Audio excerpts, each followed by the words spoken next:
I'm delighted to be here with Manchester United captain Katie Zelem. You've been in the cage with Jack Cartwright, hitting the pads. You look ferocious. What did you make of it all? I'm glad you thought I looked ferocious.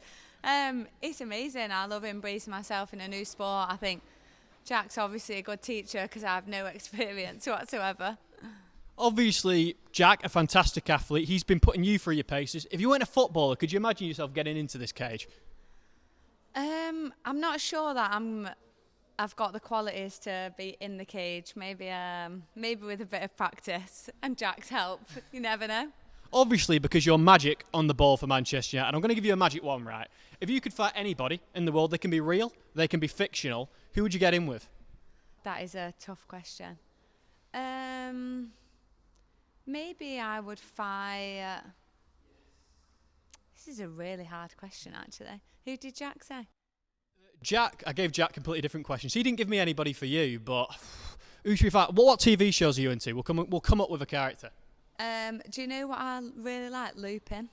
But I'm not sure I would stand a chance fighting against him. Well, the fact is, you've reached the highest levels of football, so you need to stop backing yourself. Yeah, maybe. Maybe I could fight a fellow footballer like Messi. Messi would be a good fight. Yeah. You're probably taller than Messi as well. I was thinking. Obviously, Jack, I was asking him if he could compare himself to any footballer. He said Martinez. Is there a footballer that springs to mind that you can compare him to? Do you know what? I would actually totally go with that. I feel like he's quite small. He's got like ferociousness. Like he seems really passionate. So I'm gonna back him on that one. Fantastic. Obviously, it's been great for you to get in the cage to see what this sport is like. November 4th, it's coming to Manchester. Are you going to be there on the night?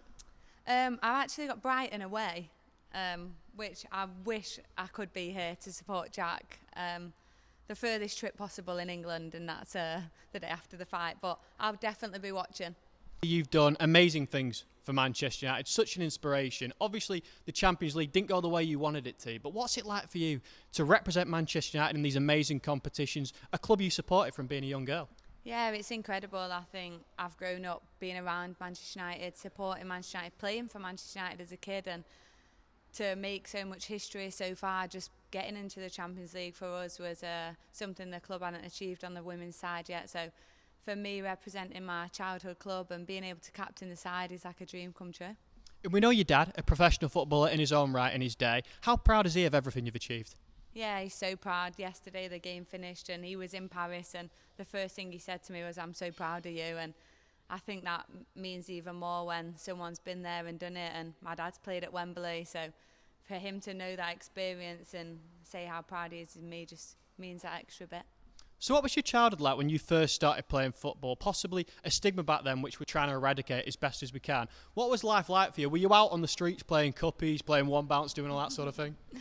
Yeah, we were all trying. We always take our jumpers off, put them on the floor to make some goals, and a lot of the kids on the street were boys, so for me that's why I started playing football. And in school everyone else was playing football and I would go in my little skirt and join in, and all my friends would sit on the side and wait for me. And I think all my friends were so accepting, like they wanted me on the team, and it was until you played against other teams where like parents would sometimes like shout stuff onto you from the sidelines, and you're like 6, 7, 8 years old and there's like grown adults shouting to you like on the sideline. And for me that is something I don't ever want to happen again, and I'm so glad there's pathways for the girls coming through now.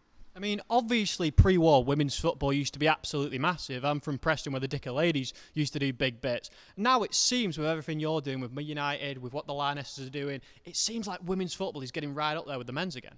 Yeah, that's our aim, to be honest. Like you said, all them years ago, it actually started with women's football, and the crowds back then were incredible. I think you've got to pay homage to the ladies that paved the way for where we are now. And for us, we just want to get it as high as we can and rise it as much in population, in accessibility, and girls that are able to play. I think it shouldn't just be isolated to gender, area, whatever it may be. So for us, we want as many girls playing and see as many fans as possible.